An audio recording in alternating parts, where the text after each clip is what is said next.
I have slowly built up a collection of acrylic inks over the last 18 months, and I really enjoy using them. I find them, I think I like them because they're like somewhat similar to using watercolor at times, and I can kind of blend them or use them with watercolors when I'm making mixed media art. I mean, they are different from watercolor before anyone's like, wait a minute, they are acrylic. They're definitely acrylic. When they dry, they're permanent, so you can't lift them like a watercolor. But where I was drawing that similarity is just the wetness of them. I don't know. Does that make sense? I like that they're liquid, that they kind of disperse in the water and kind of take on a life of their own when you're using them, if that makes sense. And I've done a bunch of swatching of my watercolors. I haven't done it for this YouTube channel yet, but I've done it just in my own practice. And when I've done that in the past, I've noted the manufacturer, the color, the transparency of it, and the pigments. And when I was just lining up all my bottles, all of these ones over here, and just setting up this first sheet to swatch, I noticed that these bottles have the same information on them. So let me see if I can get this in focus. Okay, so this is, for example, Liquitex Yellow Medium Azo acrylic ink, and you can see on here it's got the pigment PY74. It's transparent and it has excellent light fastness. Light fastness, not fatness. Wow, I've been hanging out with middle schoolers too much. Anywho, so I'm kind of doing this similar thing to what I would do with my watercolors. And I figured I'll swatch these. One of the things I wanted to get out of the swatching, just for my own records, is to see how well the different inks move in water when you put them in wet on wet. Because what I've noticed in my own practice when I'm using them in making art is some of them seem quite heavy. I'm guessing it's the pigments in there. They're quite heavy, and so they don't disperse that well in water. They're heavy. I've just said that twice. They don't disperse that well in water or into each other, and then some of them just go whoom. And so I thought, so I've left myself nice big spaces here to do a combination. I tried out a few ways of swatching them, just so you know I didn't just think this up and it's going to work out the first time magically. So I've kind of been testing what's the best way for me to swatch it for my own benefit and what's most useful for me. So I practiced ruling up some grids. How do I want to do it? And so here we go. I've got 2 jars of water, a dirty jar where I'll initially clean the brushes off, and then a clean jar of water to make sure I'm putting clean water on the paper when I'm doing them. I'm using, it's a little dirty in the handle, I'm using a Princeton size 10 shader brush. It's a flat brush. I could use a round brush, it doesn't really matter. I just thought this might be nice, and I've got my trusty Scotch blue shop towel, and I find I get tons of mileage out of those. So anyway, I'm going to kick this off, and the first one I'm going to swatch is this Liquitex Yellow Medium Azo. And gee, it's super hard to see for me. I don't know if you can see it where I'm putting this water. I'm just going to put, so first for all these swatches, I'm going to try to do them very consistently. Put a rectangle of water and then see how that ink disperses. So you can see that. I love the way they're moving. And then next I'll do, and all of these have droppers in the bottles. And then I'm going to do one line there, and then with clean water on my brush, blend those out.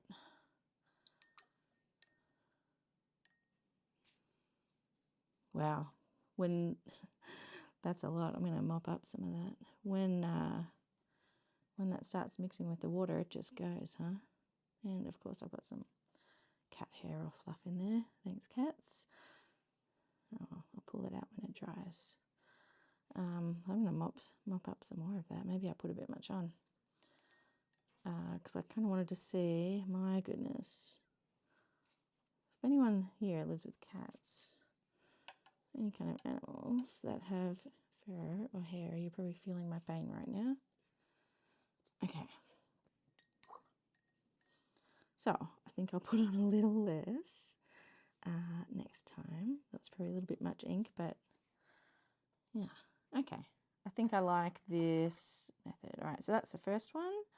The Liquitex Yellow Medium Azo.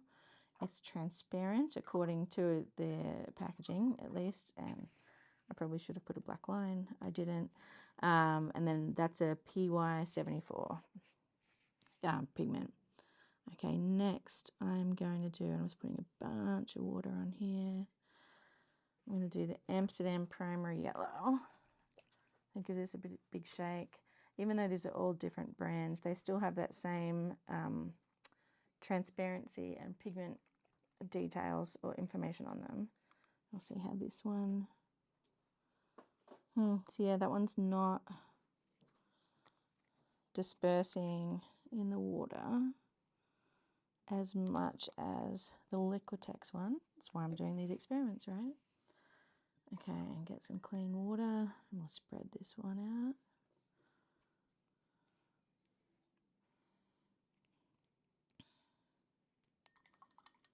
All right, so that's the Amsterdam Primary Yellow. Same pig, those ones are the same pigment. Maybe this one seems a little bit more saturated or darker, but we'll see. Sometimes we'll see how they both dry together. It's probably the best way to compare them. Let's make sure my page is in the camera. Okay, next one I'm going to do, my goodness, the fluff. Next one I'm going to do is Rowney Indian Yellow. So that's first three. I tried to line up all my inks in kind of somewhat color order. This one is also says it's transparent. And I love Indian Yellow in general.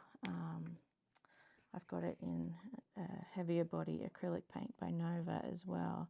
It's just so rich. It reminds me of like marigolds or something in the garden.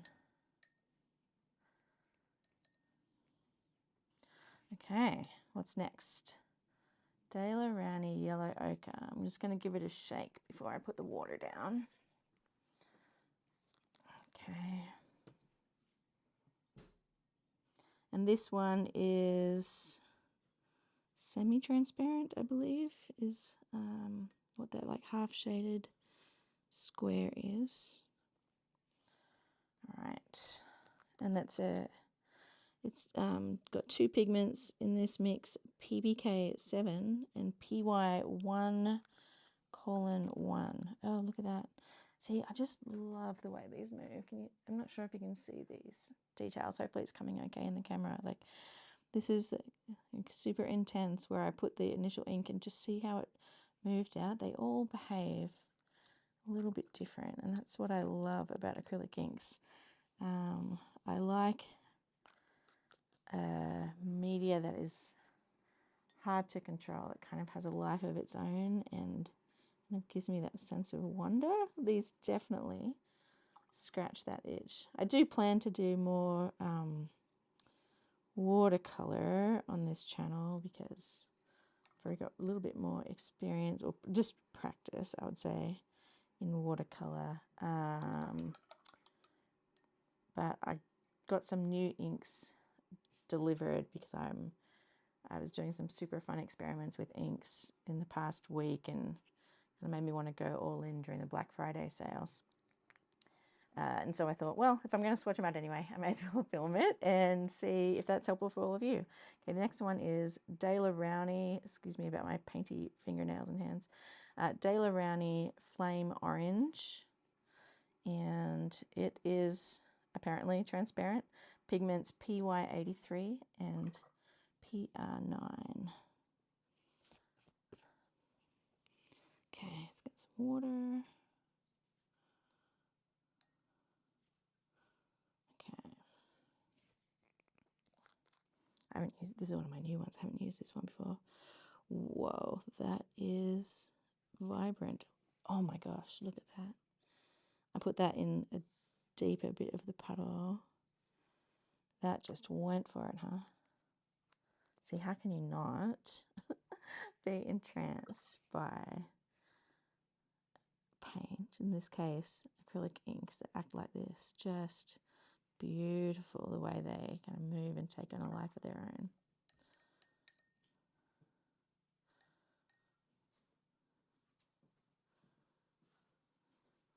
Because you can just put some, you know, squeeze some ink straight into a palette and just paint with it if you like.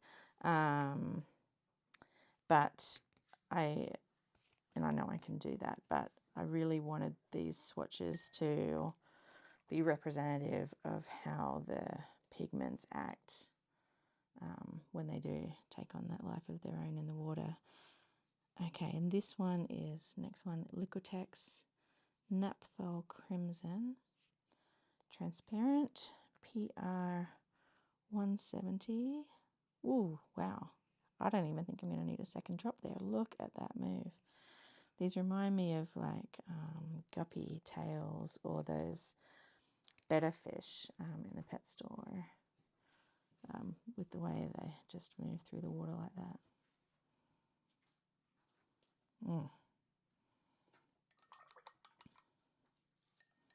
Hopefully this swatching is doing a good job showing you why I like these acrylic inks so much. Okay, next one I'm going to give a shake because I haven't used it in a little while. This is an Amsterdam acrylic ink permanent red violet light.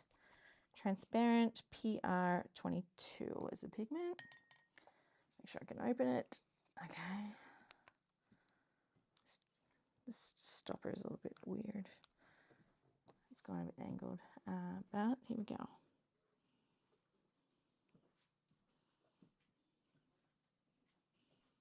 Nice big wet rectangle. Oh my goodness, beautiful. Look at that.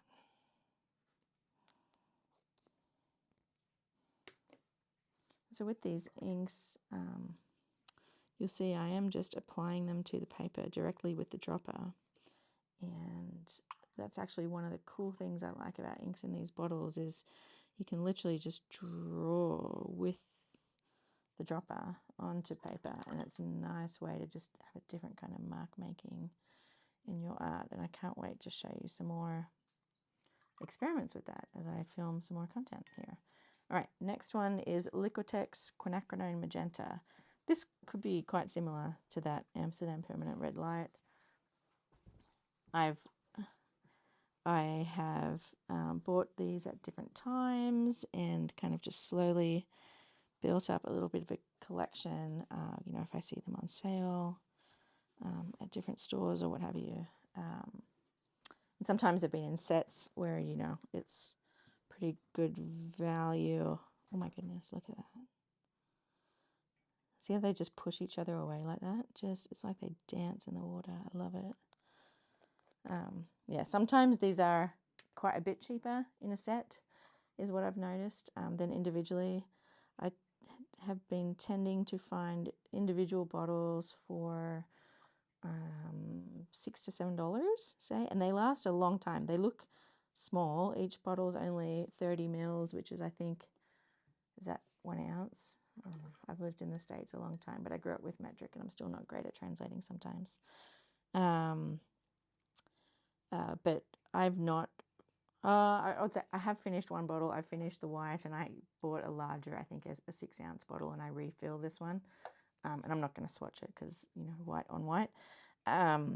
But yeah, they just last a long time, long time. Okay, this next one is De La Rowney Fluorescent Pink. It's the only fluorescent color that I have, and it says transparent. It doesn't have a pigment number because my understanding is the fluorescent paints are, I guess, quote unquote, fugitive, similar to an opera pink or something like that in watercolors. I think they are done with dyes. If I'm wrong and someone watching this video knows more than I do about that, please feel free to chime in the chat and leave a comment. Oh, look, that's so pretty though. I took a chance on this one. I've seen actually Tracy Verdugo, another Australian artist, who recommended this color, and boy, that's beautiful, just as like a little accent, isn't it? I'm not even a pink person, but wow, that's pretty.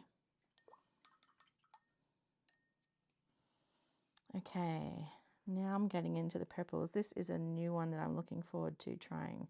I literally haven't even opened this bottle yet.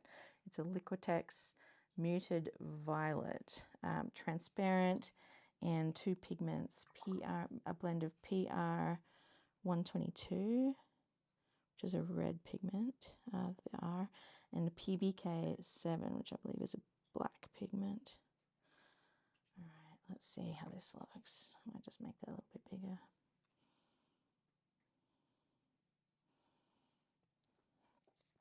If you use acrylic inks yourself, oh my goodness, that is stunning. I'm gonna use that as the line. I'd love to hear about your experience, what you like about them, maybe what you don't like about them, or if you're curious, if you have them and maybe haven't used them so much, or would like to try them and you have any questions about them, feel free to drop a comment or a question under this video, and I'll look out for those comments. Oh my goodness, see, can you see? Hopefully you can see in the video here. Look how this ink is like separated. Oh, actually, I'm not going to move it. I'm going to let it dry and see if I can get it. So that looks like it's really transparent, but my goodness, what a lovely color. Okay.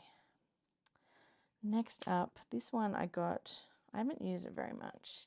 I got it on sale in a closeout bin at a art and crafts store that has since closed down, and I think I got it for a couple of dollars. That's actually all the Amsterdam ones I think I got in that situation. Just kind of taking a chance on what was there, and just, they were super cheap, and I was still just experimenting with inks a little bit on the side, so I figured I'd pick them up while they were there. But let's see, I imagine, so this one is opaque, so it's got the black coloured in square there. It's a mixture of PV23, violet pigment, and PW6, which is white. So let's see how this one goes. I gave it a good shake. Oh wow, see how it's like quite a bit heavier, so it does move, but like a little bit. And that's not a paint quality thing. That's just the thickness of the pigments, I think, in the paint, because you'll see that difference across the brands, just in different colors. And I'm wondering, is it the opaque ones or the semi-transparent ones that are heavier than the transparent is what I would guess. So I guess we will find out. Still very pretty though, blending across. Look at that. All right, and then the next one, and I will hit pause after this one so I can roll up my next page, because I actually really like how this format's working out. And instead of you having to sit through watching me draw another one up, I'll rule it up and I'll put all the labeling in there. Just to let you know, I used a 2-inch wide ruler that I used to use for pattern making. I once upon a time went to fashion school, and so I have a lot of these type of things. So this is 2 inches wide, so I just did 2-inch rectangle, 2-inch stripes or sections across this page. It's a 9x12, and then knowing that I would have about an inch left to play with, I put a 1/4 inch bar above them, or just a little bit off, because the top one's super skinny, and I thought that would be super helpful for me to have a space to put the the color, brand, and characteristics information. All right, this is a Liquitex Phthalo Blue Green shade. I love this color, and watch this. Love it. Look at that, just gorgeous.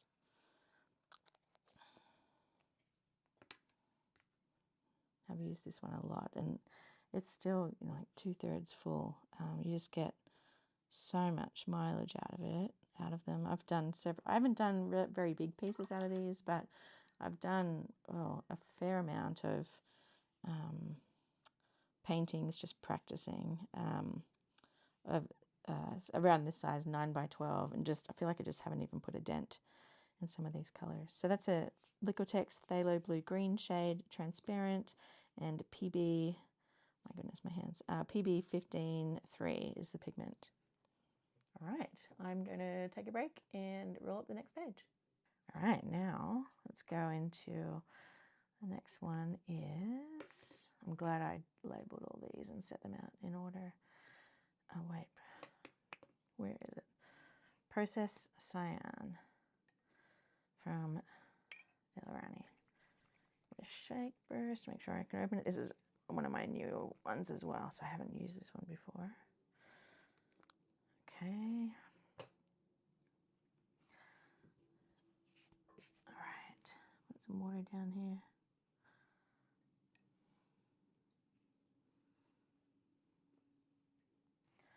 So one thing I've been playing with these inks, with at least not my new ones yet, but with the ones I already had. In the past week, I've been experimenting with like abstract landscapes with them, and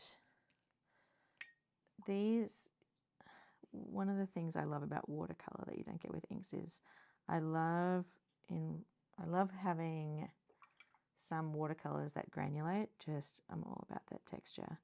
You don't get that in an ink. They're very smooth, they dry very flat, but just vibrant.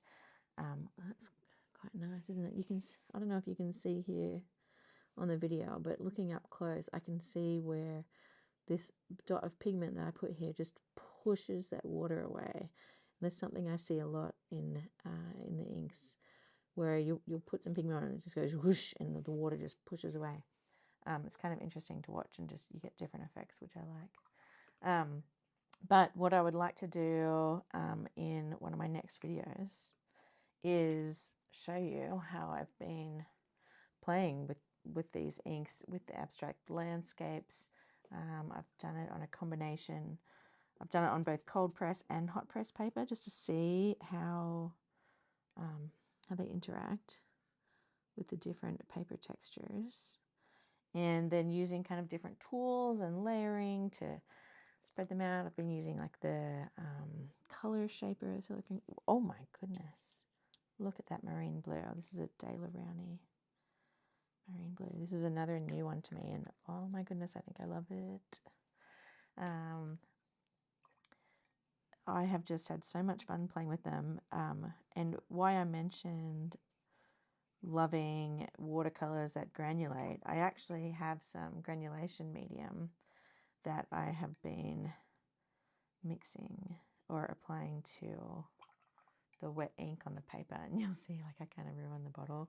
It's supposed to be clear and it's like black because I kept like dipping in the paintbrush that I was using with the ink and just totally tinted this. I guess it'll still be fine with darker colors at least, but I just had to buy a new one. This is what it's supposed to look like. I had to buy a new one. So at least I've got plenty of granulation medium now, but it was really fun seeing how different inks granulated. Some didn't granulate very well, but I find like the ones that are more opaque, heavier pigment just looked amazing. So actually, I can show you some examples here. These are some of the practice sessions I was doing, and there's some granulation on this one, but check this out. This is, I think, Red Earth, which I'll swatch shortly. I think it was a Red Earth. And and this is just a black. And I put the granulation fluid across here and then kind of let it kind of feed down, and I just love the way that looks. I like doing things like this in watercolor too, so it's kind of a challenge for me to figure out how to do it in ink, so I can do more of a video about that coming up soon if you're interested in seeing something like that. Just was a super fun play session. All right, the next one I'm doing is a Prussian blue hue. It is semi-transparent, a mix of, if I can get it open, a mix of pigments, PG7, a green pigment, PBK7, and then PB15-3. This is another one I really like. It's just such a deep color. It's almost like a dark turquoise. I did pick up the right one. Yeah, I did. Just stunning. I'm definitely a blue girl. Just love it, and you'll see I have a lot of blue inks here, so you'll see it. Okay, next I've got indigo. The bulk of my remaining inks that I haven't swatched yet are De La Rowney. I just find they've got just a lovely, like large range of colors too. So, so mostly De La Rowney, some Liquitex. They've got some lovely, just transparent colors. I've already swatched some of them. This indigo is wonderful. Look at that.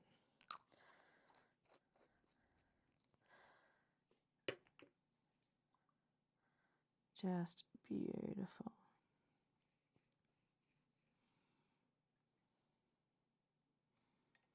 Put some more water in here. And then you can watch. I can make them move across the paper too, just like you would with any other water media. Just beautiful. Okay. Next, making sure I've got a clean brush. Next, we'll do Payne's Grey, everyone's favorite, seemingly everyone's favorite color in any medium. Pencils, Neocolor, watercolor, acrylic paints, just everyone apparently loves a Payne's Grey on the internet. Same, I also love a Payne's Grey. I don't know if I go as bonkers for it as a lot of folks, but and this one's very black looking. It's less blue than some that I've seen, at least in watercolors. So it's opaque and a mix of PBK7, a black pigment, so no surprise, and then PB15.3, a blue pigment. Okay, and then turquoise. This is another new one to me. Give it a shake.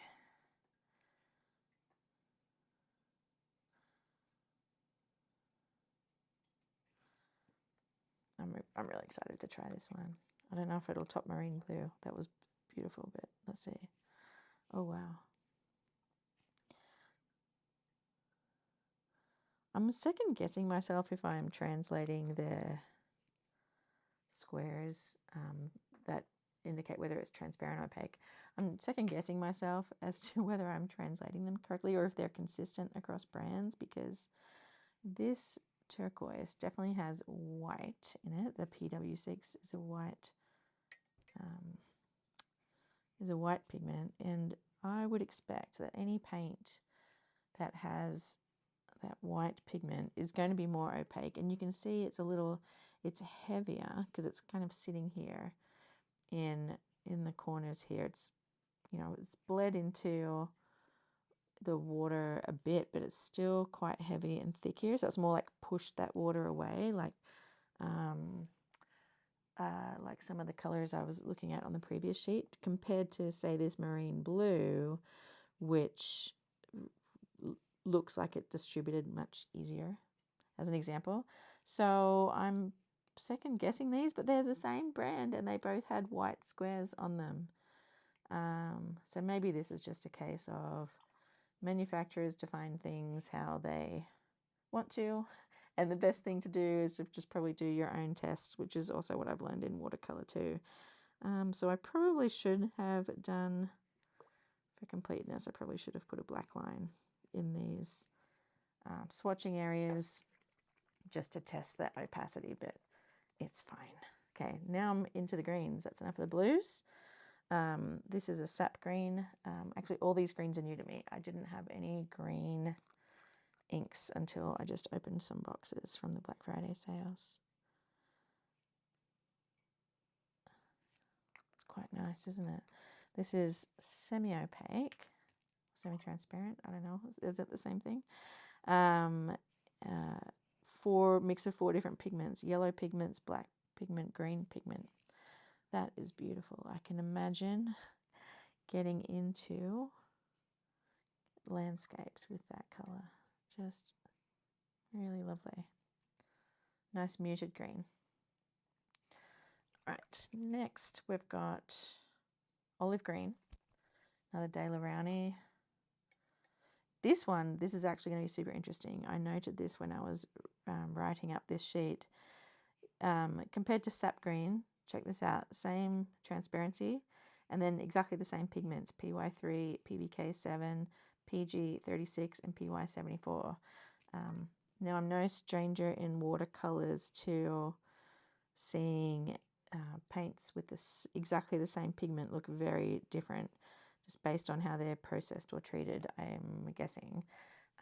And so this is just another example that I thought was really interesting to point out. Here we go. Olive green. Look at that. It's a lot. It's definitely brighter than the sap green. So I don't know if you, I'll just point it out because I don't know if it's obvious at all. When I'm putting the paint on the paper with the dropper, I'm not squeezing the dropper at all. That's literally just the paint that's on the end of the dropper. So it's just kind of an indicator of how far this paint goes. It really, you get so much mileage out of it. Okay, next one is light green. This to me looks like it's a fluorescent green, but it's not, and it's made of pigments and not dyes. So let's check this out. Another De La Rowney color, semi-transparent. Let's get a little bit of extra water on there so I'm being consistent. Okay, light green, another one that's brand new to me. So let's see how this looks. Oh wow, look at the yellows that come out of that. That's gorgeous. It's not moving around a ton in that water, as in it's not distributing, really easily. So I'm guessing this is a bit heavier than some of the others, but look at the yellows that come out of that. It's beautiful.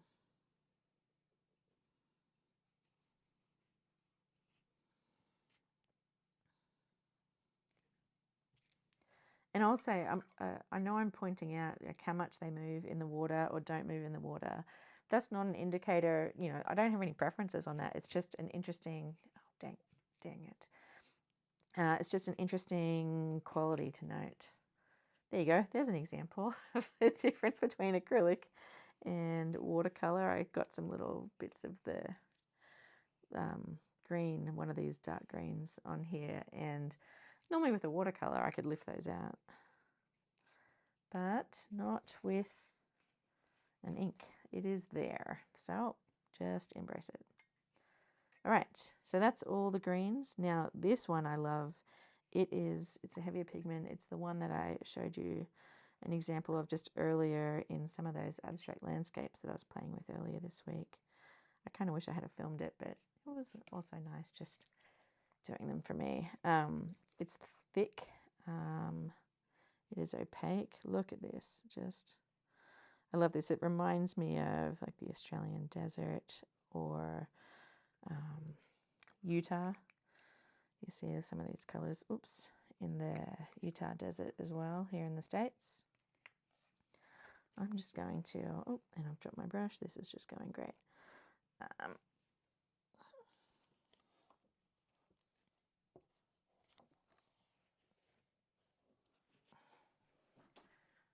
Just going to get a different brush for a second so I don't miss out on that drying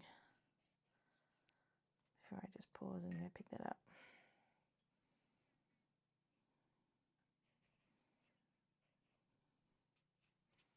Now we've got the Amsterdam, back into the Amsterdam's burnt sienna. Curious to see how this compares to that red earth that I've used much more. This one is, if I can open it, oh my goodness. This one might have to wait until my husband comes home. Ah, got it. Wow, it's really on there. Oh, dang it. That's lovely. All right. Okay, didn't get it on my clothes. Good. If it's just on my fingers, I will take it. It's like that whole lid had kind of sealed against there. All right, well, I've got a nice looking orange tan weirdness going on. That's fine. All right, so burnt sienna. Oh, that's really nice. Look at that. It's quite a deep puddle there in that bottom corner, so I'm just going to let that move around. So what I like doing this when I'm making my art or my practices with the acrylic inks, just picking up the paper and moving it around and seeing, you know, I'm just going to dry around this lid. I'm guessing that's where it was stuck. I love just watching those inks move around when you lift up the paper, tilt it, put it at an angle, stand it up. It's just, they just move. So lovely. So I think I mentioned I have in the past combined these with watercolor, like literally have mixed them together sometimes to get a color that I want, or just use them in the same painting on watercolor paper. And they work great together. I think, you know, they're water-based media, and you can use water-based media like together, no problems. They don't react weird like like an oil paint or mixing with a water-based media just doesn't work because they don't adhere after you've got oil paint. But yeah, they work great together. And so what I've enjoyed in the past is being able to leverage the different properties of the inks versus the watercolors. This is a new one to me, a transparent burnt sienna. I might have put a bit much on there. Liquitex. It is transparent and it's single pigment, PR101. Same as my Daniel Smith burnt sienna. That is gorgeous. Look at that move around with the water there. They're just lovely. This is what I love about inks, just taking on a bit of a life of their own. Definitely will be using that one. Okay, switching to voiceover now. Lesson learned. I'm going to charge my wireless mic after every session like this, but hey, thanks for hanging in there with me if you're still watching to see these last few swatches, the last 7 or so swatches on this page. I hope you're really enjoying it. So the color I just finished, the Transparent Burnt Umber by Liquitex. It's transparent and comprised of 2 pigments, a PR101 and PBK7.